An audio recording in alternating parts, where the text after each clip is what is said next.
Well, we're here at my favourite stomping ground again of Buscot, but we're not down on the river this time.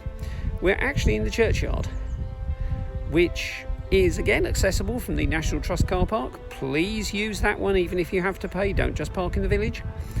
And it has some wonderfully mossy monuments and some wonderful gothic-y effects. So I'm hoping for some really interesting images obtainable here today. The church, which is there, is unfortunately locked today, and that's a pity because it has some... Oh, my gimbal's swinging a bit there. Okay, we've stabilised. Has some really nice Morris & Co.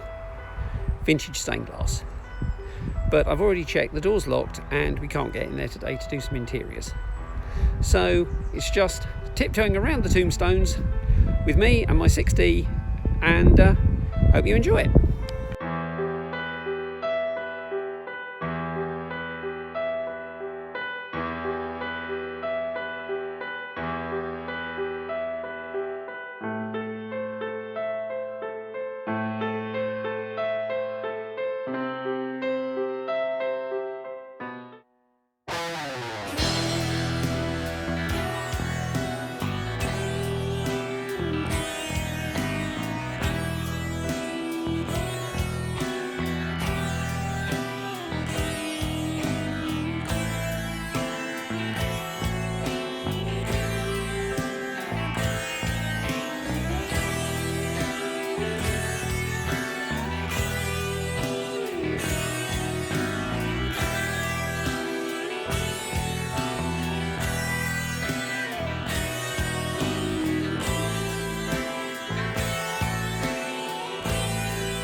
You're propped in a hedge at the moment for this little piece to camera.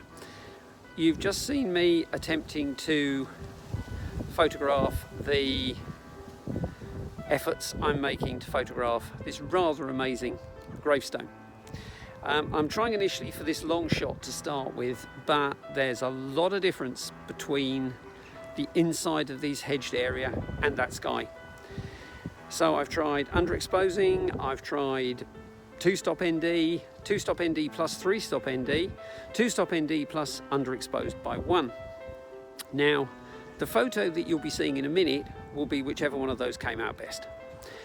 I'm not going to go into a whole load of detail about which one was which, because you know my motto, I don't think it really matters, it's about the photo you get at the end. But what I am going to do now is I'm going to actually try and get a more detailed shot of, there's some flowers in an old bottle on the front of it, and I think that's really quite interesting. So I'm going to get inside this monument now and take a shot for those.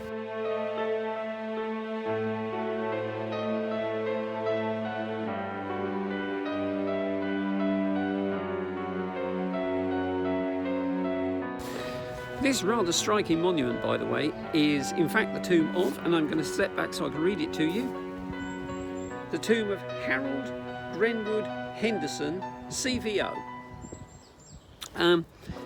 One of my younger sons and I used to come here quite a lot when he was little, and he always used to call it the tomb of Dracula's granny. And in my head it will always be the tomb of Dracula's granny, so apologies to the memory of Harry Henderson here, but Dracula's granny you remain.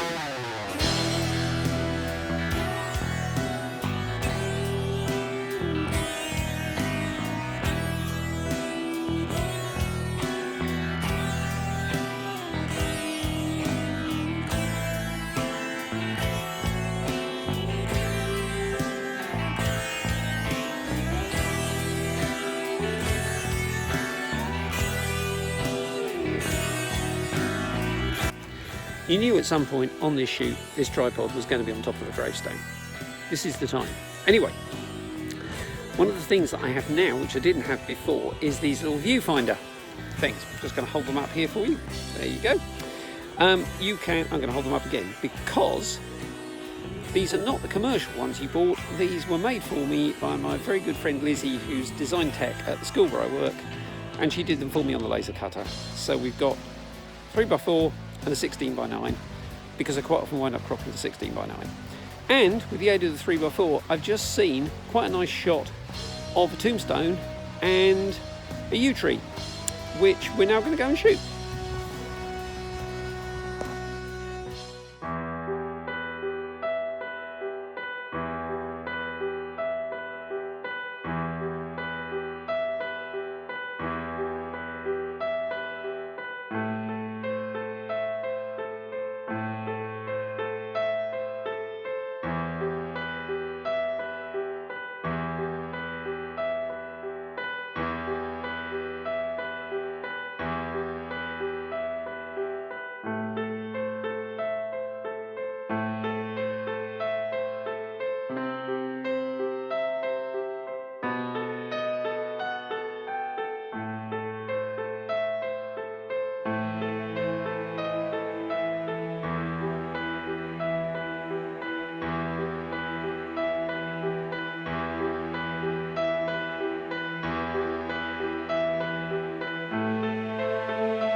It's all right, we're not doing German expressionism here, it's the angle it's wound up in. Yew trees don't have particularly vertical branches. One of the great delights of Buscot, oh wow, there's amazing glare just off to my left, isn't there? But we'll live with it, is the amazing mossy tombstones. And with the aid of the 16:9 viewfinder, I spotted these and realised how they could look as a 16:9 shot. So that's what you've just seen me taking. The astute among you will notice that actually the video is not me taking the shot, for the quite simple reason that if it was, you'd be able to see my phone and the gorilla pod in the shot, which it isn't. Yep, it was all staged for the camera. Filmmaking, not reality.